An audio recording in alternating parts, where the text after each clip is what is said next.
Bigambo bitususeko Ssaabasajja Kabaka alabiddwako mbu ku street z'e Namibia naye nga tali mu mbeera nnungi.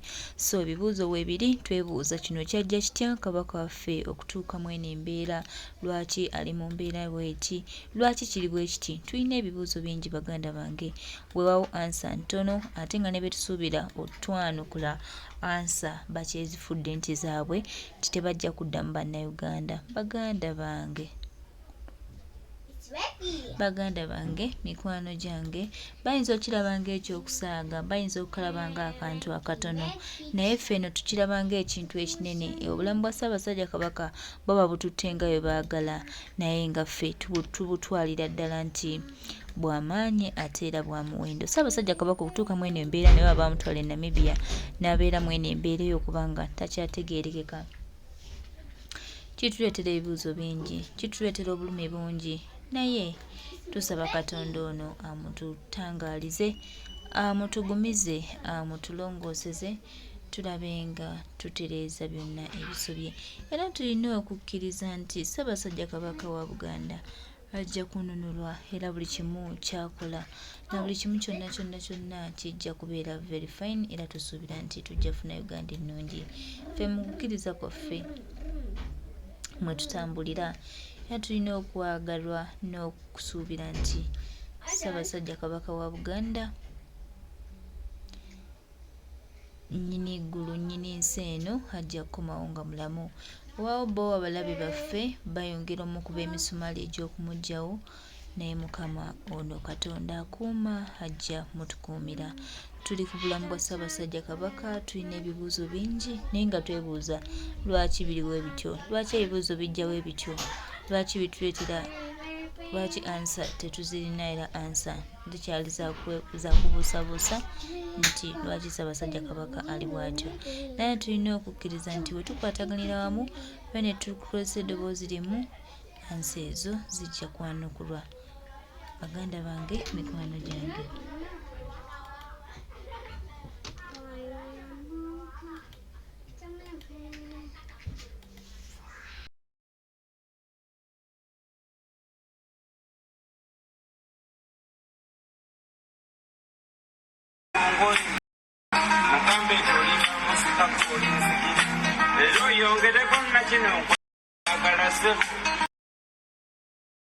Mwana benina yegwa nsingira nabali olwo libo maze okulira ekibaho byoli ekigenda okuzunya abantu nga ojatemya kati ng'ensonga eyo wali abadinyomi naye tugende mpola ekizampo nenantoku. Kati mu ndowooza y'abathaasidde empuuga de mapuuga yali alowooza nti agenda kuvunika Kyagulanyi amusikire. Kati kyekimutawanya nkabaddiremu akayimba kammwe kano mukamanyi tali katukodde muhoze katukawadde de mapuuga kati nkaweereza de mapuuga amasaasi Abedi Bwanika ne nkaweereza ne Kizza Besigye wonna wooli jjajja ojja kiwulira kaakano kankabaddiremu ngoyagala okuza omwana ekibongozi mukambe gy'oliva musika kulinzigiri era oyongereko nakino nkwagala ssebo mu baana benina yeggwa nsingira nabali olwo oliba omaze okulira ekibaho byoli ekigenda okutunya abantu nga ojatemya kati ng'ensonga eyo wali abadinyomi naye tugende mpola ekizampo nenantoku.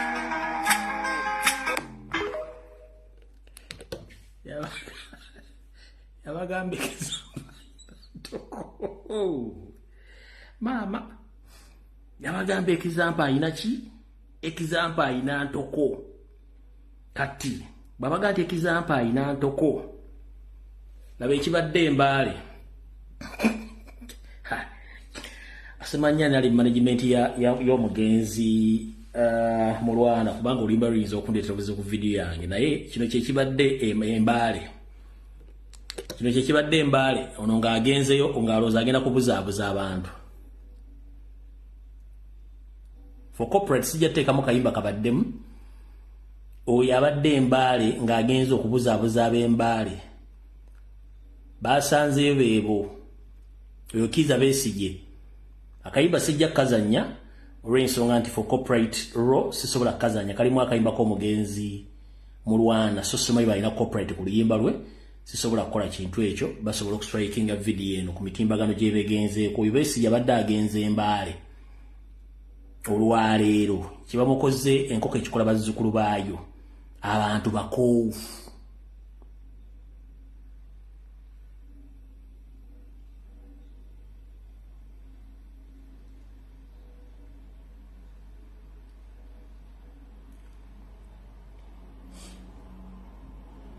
ne abagala okulaba video eno mutuufu bwayo n'akayimba akabaddemu mujja bisa ku mitimbagano tubutaddeyo kati eno yabadde meeting y'abana abasajja nga banjula ekibiina kyabwe abatasobodde giraba then ndyoka nta amasimu bakwa video kano nta amasimu wulira omuntu wakulali mu masasi nyendako mumpe dakiika 5 zokka then ngenda tuta amasimu era yabadde meeting y'abwe balonkinga ekibiina kye indirectly bwe bakulozesa nti eno obonezi wulira amannya agali mu gonna nagoogerako dda kubeera n'abantu abava e Busoga era ttiimu y'e Busoga tugezezaako okubakkakkanya badde baagala kuleeta baasi ne baasi naye tubagamba bannaffe tuyinza obutasobola abantu abangi ennyo twategese abatudde mu twalo naye bagenda kwera abantu bagenda kuva e Teso bagenda kuva mu Mambuka bagenda kuva e Bugwanjuba olunaku olwo e Masaka kumpi lwakuwummula era tusaba bannamasaka mwenna teweeteeka ku byakulima ku lunaku olwo lunaku lwa Omukama tulukwasiza Omukama nga tumwebaza keera ku makya ne bw'onooba tozze keera oteeke mu gomesiyo ofumbe ku nkoko owute ku ssupu nga weebaza omutonzi olw'omwana wattu Masaasi Nkuga Nsamba Katonda gwe yatuwa wano mu Masaka era ne mu kitundu kino naye tugabye kaadi zinyingi era tukyagaba abantu bazeetaaga tubasaba mwenna mujje mu bungi mujje mu mirembe tojja na kintu kyonna kissi eno tewaliyo lutalo tuli bantu ba mirembe era nteekateeka zijja kubeerawo okutuuza n'okakasa nti buli kyeweetaaga okutuusibwako kikutuukako kano ke kakiiko akatesitensi ako twagadde wulira ssentebe waako ye kamwa kwogera Dr. Abel Bwanika Omugalati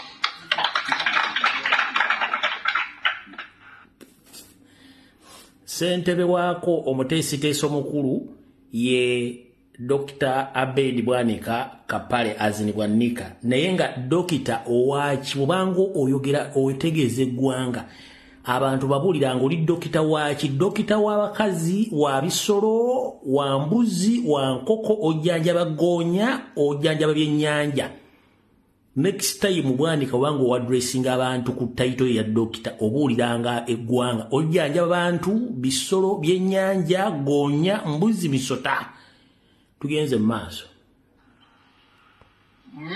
ngera kumyukibwa abantu bano wamanga omukenkufu Lubega Samuel Tamuka agenda kumyukibwa gye gwayita omukenkufu Lubega Samuel Mukaku oba yakenkuka mu kunywa bia yakenkuka mu kujja biwojjolo yakenkuka kubeera smart waya yakenkuka mu kinga talina deba smart toy talina maka talina address nga ne visa gye yafuna yasembayo genda Bungereza nga amaze okukola ddiri y'okuvuma Kyagulanyi yatuukira mu maka ga mukyala gwe yali agenza okukolako omulimu gwa smart waya bwe gwamulema ng'amugambye agenda akole n'agoba embuzi n'ekumawo e Kampala yakenkuka mu ki ku myaka 5 plus talina wadde ploti fuuti 10 ku 10 apangisa bupangisa nga n'omwezi ale tizimuwula kati oyo profesa mukwenkufu yakenkuka mu kimu kunywa walagi kukola kinga ne suuti ezimu azijja wa dobbi gyazijja n'azambala n'asiba matayi ng'embuzi eyasize ekibya n'akomawo mu bantu yakenkuka mu ki mukenkufu tugenze mu maaso emirimu gye yaganise edda ogikola nina omumyuka omulala ye Dr. Bayiga Michael Lulumi mulina mumanyi nti ate ono era honorable member wa parliament okuva ebuyikwe Secretariat egenda kukulirwa honorable Mabike Michael awe mbadde njagala manyi video muziraba naye waliwo temukola forensics kati Thanksgiving ceremony or party, does it need a secretary who's going to hold a big office as in is a secretary general forensics? Mu video muno tutunya video ntulwanamu akantu particularly ndikano agambe ye vice ye president currently vice we ye Lubega Mukaku or secretariat as in secretary general ye Mabike pate yonna ebeera ko secretary general oba akulira secretary pate it's for the first time me to witness someone say that we are going to organize a function but we will be having a secretary general and we shall set up a secretariat forensics okola forensics mu video ng'abala bona tebagikoze mu video eno kyetuyita okwekenneenya ne weetegereza bulungi nnyo n'okyetegereza omanyinze bana abasajja engeri gye mbakuliddemu ate nga nababeeramu mmanyi kye bagenda okukola. It's not that they are going to have or to organize a Thanksgiving. It's a party launching, but they fear to announce that the party is going to be launched on that day, and they are not willing to announce the real party. Kati eno bayita mabega okitegedde bulungi nnyo ekyembaga kati party kyeberako secretary general ngere ina ne secretariat Thanksgiving kyeyo akakadizo katono nnyo wano katono nnyo mayi mwagala kuba masimu nansonyiwa emirimu gye yaganise edda ogikola nina omumyuka omulala ye Dr. Bayiga Michael Lulumi mulina mumanyi nti ate ono era honorable member wa parliament okuva ebuyikwe Secretariat egenda kukulirwa honorable Mabike Michael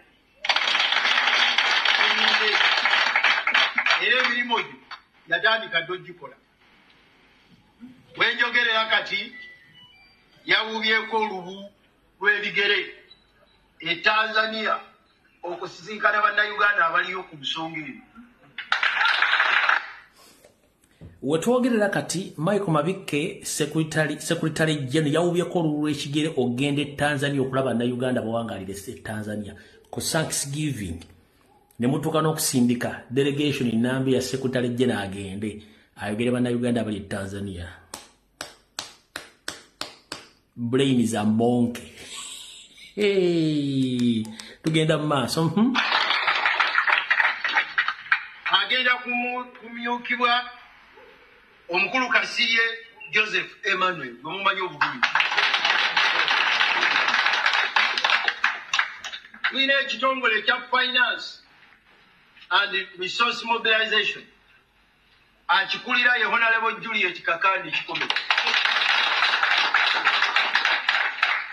Era atalaga buli kifo kyonna tujja babuulira bajeti yaffe obunene bwayo n'essente zonna zigenda kuva mu bannayuganda kubanga bazitusuubiza mikwano gya Honorable Masasibo agenda kukola ne Honorable Charles Tebandeke okuva ebbaale akulira ebyamawulire ebyammwe ye mukenkufu ennyo gwe mumanyi obulungi Honorable Joyce Bagala.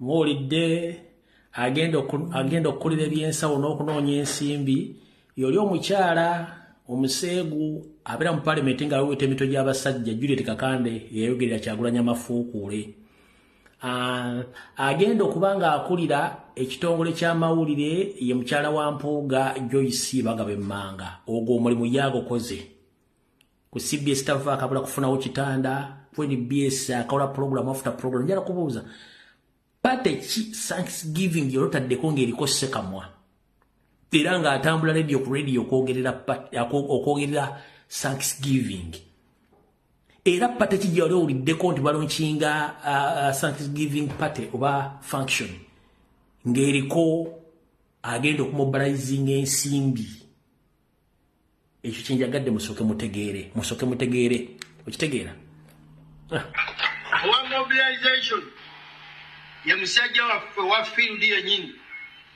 Honorable Lubowa Henry gwe mumanyi obulungi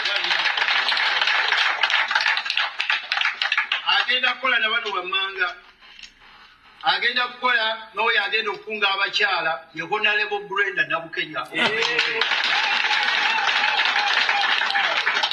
agenda kukola ne Christine Walugembe gwe mumanyi obulungi agenda kukola n'owabavubuka kansala Nalubya Izahara Talidda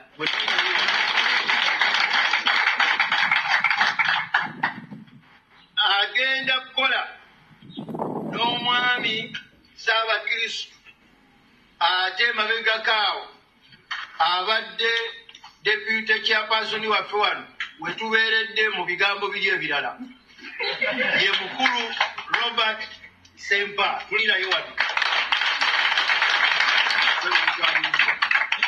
weyagenda kutuyambako ku special interest groups nga kwotadde n'ebikwata ku ekereziya litani kati omanyimba benyera bakolera forensics ku bintu byemutabadde temutegedde kye batadde muli kimbu simanyi organizing team waliwo omukolo gwonna nga guliko omuntu ng'alina department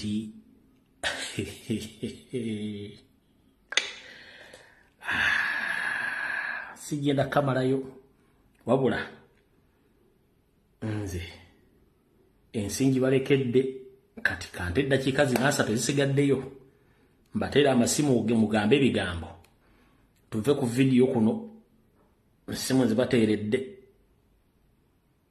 tugenda kukozesa eddakiika 2 mu ddakiika zino 3 ezisigaddeyo tuve ku vidiyo munansonyiwa okulwawo mbali nosooka okukola forensics y'ebintu byonna ebibadde bigenda mu maaso mbadde temutategeera tuba tulina okukola forensics y'ebintu bino naye si byangu abantu abasinga obungi saagala abawuzeebuza balimbire nga temutegeera bintu bino babimanyi abaludde mu bantu bano tuba tubabuulira kiki tumanyi na biki basobola okukola ndoza mutegedde bulungi nnyo dakiika 2 halo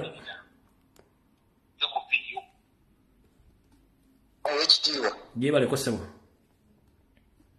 nsanyusa okuwuliza nkale sebo dakiika 2 zetwagala okukosa tugenda kukosa dakiika 3 tuve wano kole ono bamisesalo ng'okuva South Africa esebo nkubye kubanja kabaka naye nga tubanja oyo yali maama wa Buganda naye kati nga kyebambe wa Buganda twagala kabaka waffe tetulina kirala kyonna pata agikole yebambe gyonna gyayagala naye twagala kabaka waffe tweyanziza nnyo sebo ekyokubiri Mpuuga de Mawuta yabuuza mbu Kyagulanyi ajjawa obuyinza obubanja kabaka wa abantu bonna kabaka si wa Mpuuga kabaka si wa ani Kyebambe kabaka si we kabaka waffe tubuli muntu yenna mu Uganda waddembe okubanja kabaka tewali si kya bufuzi si kyaki wabula kya buntu era bwatinga buli muntu alina okubeera n'eddembe lye bye byange kandikira abalala batiisi mukama akukuumire bw'alaba yoneka butwale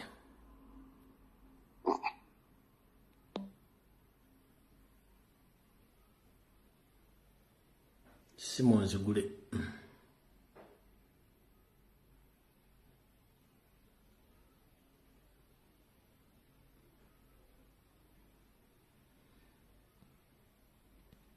Simon Zugule.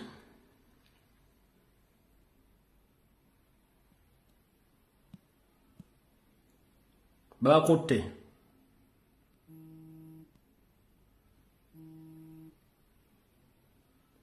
Hello. Kale sebona bije baleko. Nze ngenda kugera ku bintu nga bisatu. Nemo dakika 2 mu bifundiza sebo. Yes sir. Esokera ddala nagenda mu mawulire wano abakozi ba KCC bekalakasa. Abakozi ba KCC bekalakasiza mu butuufu otunula mu stand abakozi ebisatu. No. Otunuulira ssente embuga ze yabba zisobola okusasula abakozi abo bafikawo ne balance.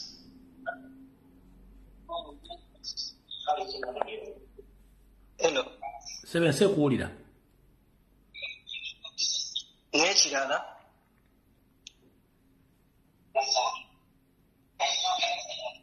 N'ekirala mukama wange kyengenda okwogerako kya mukulu Katikkiro Mayiga. Bannayuganda twagwamu egundi embeera ey'omutima ogwagala Ssaabasajja Kabaka ndowooza kyebanaamu. Kuba Mayiga waavaayo n'alabika ku event si yonna mu butuufu. Lwaki temuwava ku event zaawo waabaali twali twavaawo Munnayuganda omu n'ajjamu engatta atisiko n'agimukuba mu face nga kyebakola Joe Kabushi egundi era egundi wa Saddam Hussein. Anse kuwulira sebagenda mu maaso. Ng'alina walabiseeko ku event si yonna tubanja Ssaabasajja Kabaka nga mu butuufu omulabyeko ejjamu engatta okimukube n'ensi yonna eraba. Tulage obukyayi byebyo byange mukama wange. Kale sebo. Hello. Hello. Hello. Sebo network yo sinungi. Hello. Hello. Sebo. Jiwa yako muganda. Kale sebo nawe jibale dakika 2 strict lino budde butono nnyo. Kakati muganda wa Fred. Omwami oyo Mayiga. Mayiga kankubulire kino. Togenda kutuwangula kino kikubuulira. Era olinga muwulu alonze ekkubo. Mayo muwulu alonze ekkubo. Tolowooza nti aba wasiza. Wakiba kigenda kuggwa. Gwalonze atambula agende naye asigale mu kazigo kuba mu kayumba. Kati bw'oli just olinawo kadde budde. Ate n'abakozesa bakimanyi. Bamanyi ekintu kye bali muli kizitowa. Bwe oyagala okumanya nti bamanyi ekintu kye bali muli kizitowa genda obuuze Museveni. Olutalo lwa Muleme Luweero yamaliriza yegayidde Baganda. Kati bwe Mayiga gwani tolujja kumalako obuzibu bwa Mayiga ogenda kufa bagenda mala okukozesa bakutte na buli muntu yenna ali mu sisitemu y'okutta Kabaka bagenda mutta olumalo mission egimaliriza. Simba wakati yawo. Yes, obadde okimanyi nti architecture ow'ensonga zino zonna John Katenda ali mu garage mu Kampala International Hospital bamuwanise Sekabuzoba simanyi Kitindo simanyi ezo zaakubye. Abo bonna bagenda kufa oba bawadde obutwa oba bafudde bokka bwate kukyali muntu awangala bbanga ddene bagenda kufa. Naye gwe Mayiga kankubwe gwanzi kati ndi ku Mayiga ne gurupu yeeyo n'eyaba John Katende bannajjindo yonna abagereka. Mayiga abaana b'ozadde ne bw'oliba obakwese mu ggulu ekisiraani ekikoli mu kigenda bagoberera era balijja ne beegayirira Abaganda nze nkubuulira bw'ogenda kuba wafadda bajja kujja beegayirira Abaganda bagaye taata ye yaleeta ekisiraani kino. Kale ate gwe n'Abagereka tayimu egenda kutuuka onyookeko enswera bw'oliba okyali mulamu ogenda kunyooka enswera ku ekyo ky'oli mu kukola bbaawo. Mwena abeetaba mu lukwe lw'okutta Kabaka. Eno generation temuwooza nti tuli basibu. Olaba abantu bategeera battaba Kabaka bali nga tewali na communication. Naye ate kati Mayiga olwana okuzikiza social media ne togisobola. kakati ng'oluuyo omukazi gwenda byayambadde ebigaalo bino batayina maaso ayogera ebintu ebyekisimu oli mukusasula abantu sente bagende nga boogera nosensi naye temugenda tusobola mujja kuleeta kabaka mujja muleeta ebyo musaaga mukole ebyo kyovula baba bakozesa bali eri basiisi walabyeko Museveni nga famire eri mu katemba wa mwoyo bakozesa mwe okuba temutegeera abaganda temutegeera ate Mayiga watuggulako n'olutalo mu byobufuzi wagamba bannabyabufuzi abatawagira nsonga zo ogenda baggulako olutalo watuggulako olutalo tukimanyi naye tugenda kuttunka naawe Mayiga nze nkubuulira wenawenno oli mu ssente obisereza abaganda newenna okalakalanya efeeso olinga akagege akaanikeko mu musana bwogege mubakalirira mu musana wenawenna okalakalanya n'oyo musajja w'ompuuga yina ameze enviiri ameze n'embalaba ayinza alinga yeyokuusa buno obuyinja obukuuta encaca z'abakazi mpuuga mujja tuwulira mujja leeta kabaka wonna omudda mu byobufuzi emmengo mujja tubuulira. Okay, tuyanziza nnyo ssebo. Hello, Teacher Lumbwe. Wangi nnyo. Wabale kutuweereza ssebo ne Shadia wa Bobby Saudi. Nkale nnyo naawe gye baleko mukwano. Bane webale kuyimirira mu nsonga za Ssaabasajja Kabaka. Teacher Lumbwe eky'okumanya nti Ssaabasajja Kabaka ali mu bbanga ge mazima. Bwe tuba tuli babiri tuli basatu nga ffe tukaaba amaziga ku lwa Kabaka. Musajja alinga atalina bantu talina mikwano. Naye ffe abakopi katuyimirirewo Teacher Lumbwe katuyimirirewo ku lw'empologoma bannange. Nze omulango ogwange ngukubira bannayuganda bannaffe gwe yenna ali eyo yeesisikkiriza mu nsonga zino ate ne mweyita mbwe muli bankyukakyuka nga kino ekintu kyonna kitugattira wamu kaakati nkyukakyuka kiggwe gy'oyagala mu Uganda nga tetusobola kuyimirira kulwanira wamu muli mu nsonga ezitatuyamba mutule mu challenge za nnyimba mulina mugaso ki kyobula nti mukyawula omanye ne mufaayo ne mwasaamirira waneena mbu Museveni tuyamba olwo nno basenda akayumbako oba olina buzibu ku mutwe Museveni yennyini yali mugundi mwezi ensonga z'okusenda amayumba g'Abannayuganda ate gw'ovaayo gw'owolomera mbu Museveni tuyambe mukyawola omanye ate singa bajjawo kabaka waffe kyekifundikwa kyaffe baganda bange ate nga bino ebintu biri siriyasi tudde mu kwetulako nga tukimanyi nti bano abasajja obutemu bubali mu musaayi bazaalibwa nabo bakyasobola okutta kabaka waffe tulina omukisa nti akyali mulamu mugenda kusituka nga bamaze mumuggyawo yes tuli ku gurawundi nakikola kyolina okukola atirisiti postinga ekifaananyi postinga vidiyo ezo nsonga nnafu nnyo okusituka kuganye naye n'okwogera ensonga nako ne kugaana gyogera ewooli ogambe nti bana ekituufu tubanja Ssaabasajja Kabaka bano Abanyarwanda bali mu kutubuzaabuza nammwe bennyini abantu muve mu kwesiriwaza ne muwoza olw'okuba Nnaabagereka abuna emikolo bw'abanga Ssaabasajja Kabaka ali bulungi nga bwe babagamba emikolo ebiri kwe tulina omuwubira Kajjambo teyalabika mu misinde ne mu kugulawo emipiira n'enkya nno bagenda giggala wera taliiwo kati Teacher nkubuulira nkino enkya Mayiga agenda kubeera n'abantu ne bwebuuza abantu abo kale ne baba basatu bo babwongo obunafu tebasobola kulabira wala nsonga zino n'omanyi nti Ssaabasajja bw'abanga ddala waali kituufu nga mu bwe babalimba bamugye yawubireko abantu omusajja mumikolo kati gugwo gwakusatu si kyo gwenkya ng'era talabikako era musigale nga mwetutteko Teacher kansembyeyo kano Museveni ne Mayiga n'oyo Nnaabagereka Abanyarwanda abo singa bakwata ku mpologoma yaffe Teacher bajja kulaba ku busungu bw'Abannayuganda nze nkubuulira byonna bye bakola bebikole nga bakimanyi nti tubalaba Teacher ndiko kkote kw'omutwe tekitegeeza nti laba gyeraga kansembyeyo kano Teacher bigambo nga bibiri byokka oyo Mayiga atunula ng'akabiina ka Museveni ne Nnaabagereka waako bwe baba beekuba amatoke ye ne Mayiga batujje bajje kabaka mu nsonga zino baleme kutusiruwalirako tuli banyiivu Teacher